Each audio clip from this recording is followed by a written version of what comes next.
Le bois, c'est un matériau qui redevient au devant de la scène, donc le matériau qui a accompagné toute l'humanité dans son développement, puisque là, elle va avoir trois énormes défis à relever. Donc les deux premiers que tout le monde voit bien, c'est le réchauffement climatique et l'épuisement des ressources fossiles.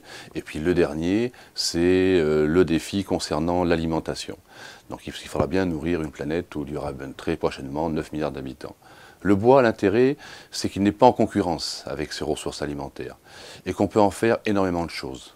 On le sait, on peut en faire donc des maisons, on peut faire de l'habitat, mais on peut également suppléer à ce manque de ressources fossiles, puisque on va voir apparaître un essor très important de la bioraffinerie. Et qu'est-ce que c'est que la bioraffinerie? Ça va être la possibilité de déconstruire donc, le matériau bois, c'est-à-dire de sortir tout ce qu'il est capable de fournir en termes de molécules, en termes de polymères, pour avoir de futures molécules qui vont pouvoir être utilisées dans tous les usages, par exemple pour faire des médicaments, donc molécules à très haute valeur ajoutée, comme par exemple tous les dérivés phénoliques ou terpéniques, et puis des molécules qui vont être des molécules, on appelle plateformes, donc qui vont servir à fabriquer par exemple tous les polymères qui vont être capables de remplacer tous les polymères synthétiques qui ont vraiment révolutionné donc, notre vie depuis le siècle dernier.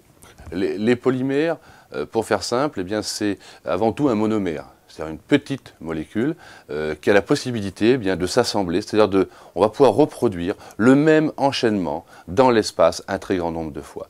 Et cet enchaînement va faire que cette nouvelle molécule, cette énorme molécule, va avoir des propriétés particulières. Alors le nombre de propriétés est très important, mais on va l'adapter à un usage donc particulier. Donc le bois, porte tous ses espoirs et il est très vraisemblable que ça va devenir l'acteur majeur de ce développement et industriel et sociétal, puisqu'il faudra faire avec le bois, on ne pourra plus faire sans le bois.